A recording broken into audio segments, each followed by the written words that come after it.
लेकिन जब आप साधना के ऊपर बैठोगे, नाम के ऊपर बैठोगे, हजारों सैकड़ों बीमारियां बिना मेरे बोले ही दूर हो जाएंगी।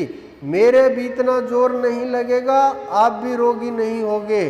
इसी कारण से मैं कोशिश करता हूँ जितने लोग नाम के रास्ते के ऊपर चलाए जा सके, नाम की साधना के ऊपर चलाए जा सके, नाम की साधना कर सके, उतना ही आपके लिए महत्वपूर्ण होगा, उतना ही आपके लिए जीवन में बहुत अच्छा होगा। समर्थ गुरु की इसलिए भी संसार में आवश्यकता होती है कि आप सब चीज़ों के लिए ट्रेंड आदमी ढूंढते हो। जिस प्रकार से ये पंखे चल रहे हैं मेरे, इसके लिए अच्छे मैकेनिक की आवश्यकता होती है। अगर अच्छा मैकेनिक ना हो, मैकेनिक अगर कमज़ोर हो, उसे नॉलेज ना हो, जो बिजली के तार हैं इनकी और कनेक्शन का पता ना हो, उलट पुलट अगर एक भी तार लग जाए तो ये बिजली तो आएगी ही नहीं आएगी, वो तो बिल्कुल आनी ही नहीं। अगर एक बार आ भी गई तो सब कुछ जल जाएगा। उसी प्रकार से पूर्ण गुरु की आवश्यकता होती है कि बिजली आ भी जाए और सारे उपकरण सही से भी चले। ये शरीर आपका उपकरण ही है। अगर इसमें रोग उत्पन्न हुए, परेशानियां उत्पन्न हुई तो समझो गया काम से। कितना भी कुछ भी हो, कितने भी धनाढ्य, कितने भी, लेकिन कोई काम का नहीं रहता। तो इस कारण से आपको ध्यान की आवश्यकता है, नाम की आवश्यकता है, सुमरण की आवश्यकता है। लेकिन आप लोग एक दिन भी ध्यान करना उचित नहीं समझते। आप जितने भी लोग यहाँ बैठे हैं, महीने में एक दिन तो यहाँ पहुँचते हैं, निश्चित पहुँचते ही हैं, क्योंकि 8-10 हज़ार लोग तो महीने में आते ही हैं। किसी भी तरीके से आओ। जब आप यहाँ आओ तो अपना मुंह बंद करके एक दिन के लिए कम से कम मौन व्रत धारण किया करो। एक दिन महीने में मौन व्रत धारण करोगे तो मन भी धीरे धीरे शांत होने लगेगा। घर पर तो मौन व्रत धारण करना बड़ा मुश्किल होगा आप लोगों के लिए, लेकिन यहाँ आकर के मौन आप एक दिन के लिए रह सकते हो कि मैं मौन व्रत धारण करूँगा और एक दिन के लिए मौन रहूँगा। लेकिन यहाँ आकर के और ज़्यादा दुविधा छिड़ जाती है कि जितना जल्दी यहाँ से निकल ले। जैसे स्कूल वाले बच्चे के कि घंटी बजाई सबसे पहले आगे भाग करके बस में चढ़ जाएगा, मुझे घर जाना है।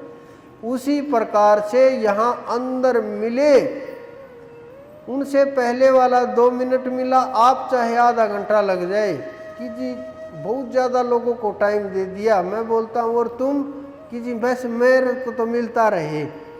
बड़ी दुविधाएं हैं लोगों की, ये नहीं समझ पाते कि भाई सबके अलग अलग जीव हैं, अलग अलग पर्सन हैं, अलग अलग जीवन है, अलग अलग दुविधाएं हैं कि थोड़ा सा तो इंतज़ार करो।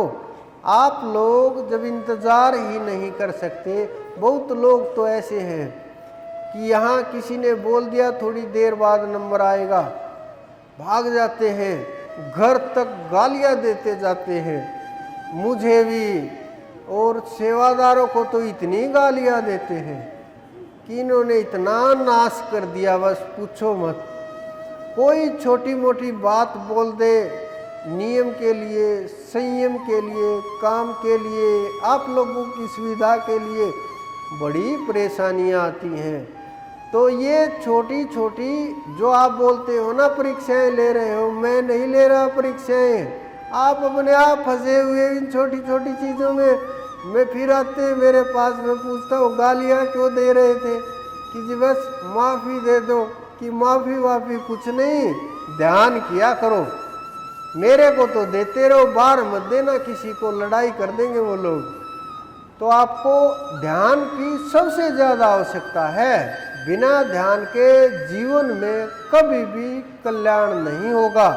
चाहे आप कुछ भी करो, लेकिन बैठो, आदत लगाओ, नियम बनाओ कि हम 1 घंटा बैठेंगे, हम 2 घंटे बैठेंगे, हम 5 घंटे बैठेंगे। जब हमने ये शुरुआत की तो लोग कंपटीशन लगा करके बैठते थे कि मैं 5 घंटे बैठूंगा, मैं 10 घंटे बैठूंगा। आज भी कुछ लोग हैं जो उसी के अनुसार मेहनत कर रहे हैं, उसी के अनुसार कोशिश कर रहे हैं, लेकिन बहुत लोग इधर उधर हो गए, परेशानी आ गई और जो भी कारण रहे हों, लेकिन वो परमात्मा के नाम से दूर हो गए और दूर हो करके फिर उसी स्थिति में फंस गए, फिर उसी भंवर में चले गए, फिर वही कीच में फंस गए और फिर वही उसी तरीके से फिर उठा जाएगा, फिर जन्म जन्मांतर लगेंगे, क्योंकि कैसे खोजेंगे?